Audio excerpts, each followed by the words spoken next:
继续来看全国的高中技艺竞赛，南投高中摕到2面的金手奖，甲5面的优胜奖，相当的无简单。学校今仔日特别颁奖，予这个得奖的老师甲学生，为了因进前长期练习的辛苦。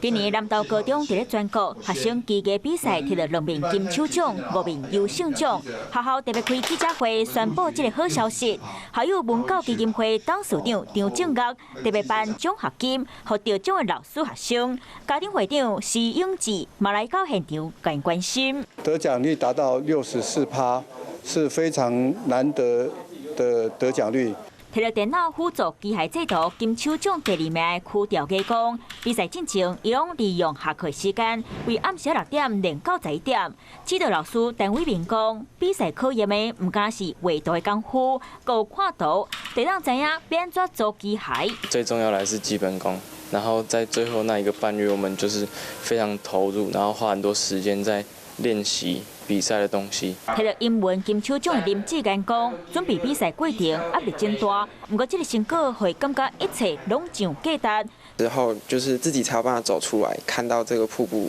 有多漂亮。除了他对英文有热情，他在台上就可以展现他自己，很像那个 TED Talk 一样。南投高中校长鲍不良讲，为了比赛，老师用真侪时间在咧教，学校未来嘛继续打拼，栽培国家科技